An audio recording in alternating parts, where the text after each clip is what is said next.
Woohoo! I'm back! Cyrus doesn't seem to be here. He must have headed up the mountain. Let's wait for him here. Amber, are you feeling better?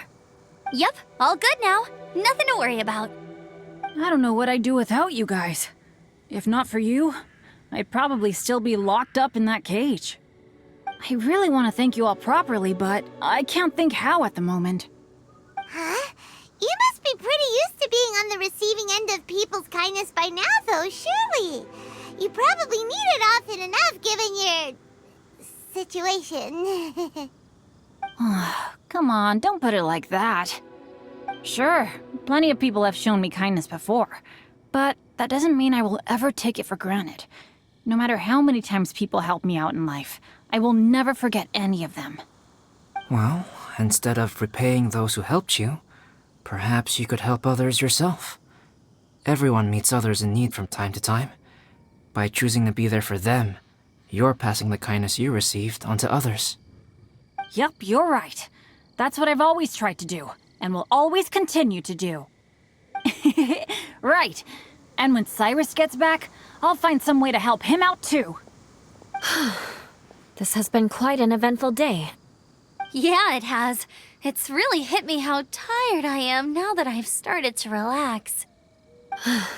I need to rest. Everyone, please excuse me for a while. Yeah, I need to get some water and maybe a piece of fruit. Once I'm rested up, I need to get back to being an instructor again. Well, it looks like the curse of the mountaineers who couldn't get off the mountain is finally broken. Feels like an action-packed chapter has come to a close. Shall we find somewhere to rest and chat too? Why not? Then please, come with me. You sensed something too, didn't you? Then let's go. Huh? Are you going back to your camp again? Paimon thought maybe we could talk here. Okay. Might as well come with you. Good. Shall we set off right away?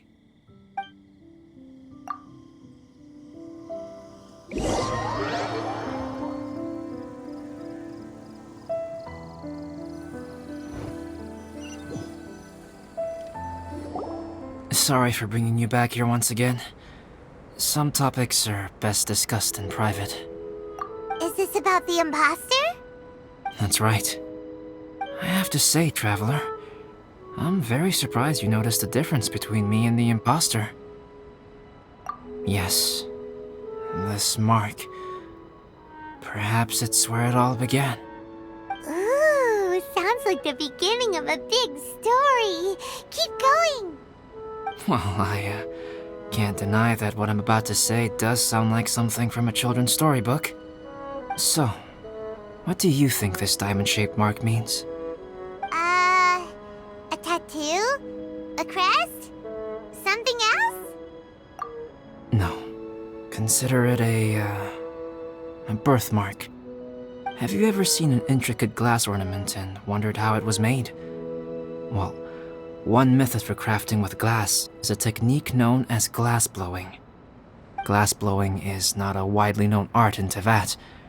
For this reason, glassware made in this way is usually very expensive.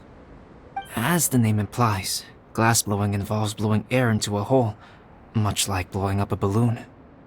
This type of glassware is known for having a pontil mark at the point where the blowpipe was inserted, where the hole was sealed at the very end. This mark is a sign that the item was crafted by a human hand. Sounds kind of amazing. It is a wondrous and beautiful art form. Alice says that these marks are seen as proof of the maker's fine handiwork, the only flaw in an otherwise perfect work of art. My mark is something similar to this. The difference between synthetic and natural life lies in the directional flow of the life force. The energy of a natural life form flows out from within. That's why flower buds bloom and curled leaves unfold. And it's the very reason we watch and wonder at blossoming flowers. Creating life artificially, on the other hand, involves, to a certain extent, the introduction of an external source of energy into the embryonic life form. when the hole where the life force was infused is sealed at the end, it leaves a mark not dissimilar to the pontal mark in blown glasswares. The alchemical substance drips and spreads out in all directions, resulting in this rather ingenious diamond shape. Wow! So that's where it came from. This mark is a sign of my artificial origins, and proof of my imperfection as a human. I presume that the impostor intentionally avoided replicating this mark, so as not to become less than perfect himself.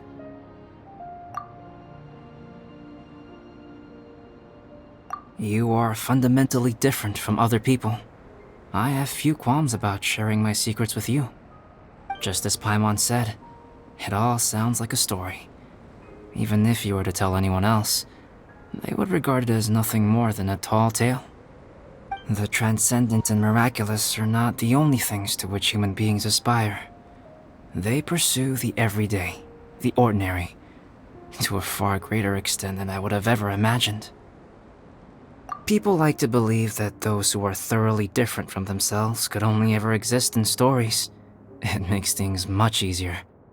Or, in other words, all the unfathomable things we've seen recently would make good material for a novel.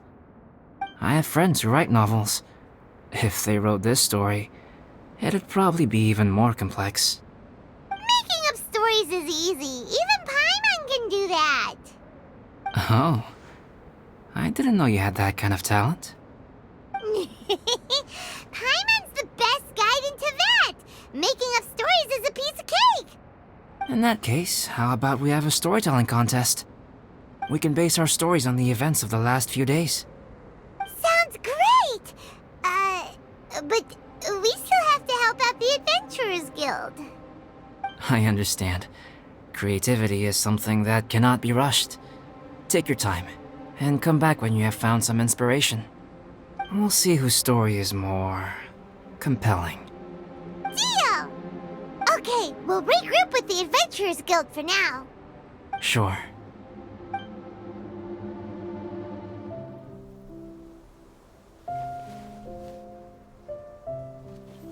My story. Yes, I should have known. Master's failed specimen in the dragon's belly. This is where the story truly begins.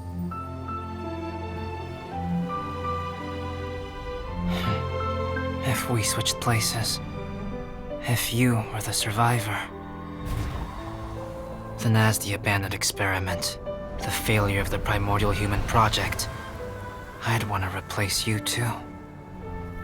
I would replicate your appearance, study your alchemy, and create miraculous life forms to divert your attention. I would wait for the right moment, then dispose of you in the Traveler, the sole person to have known your secret. And then, I could finally experience the joy of being brought into the world.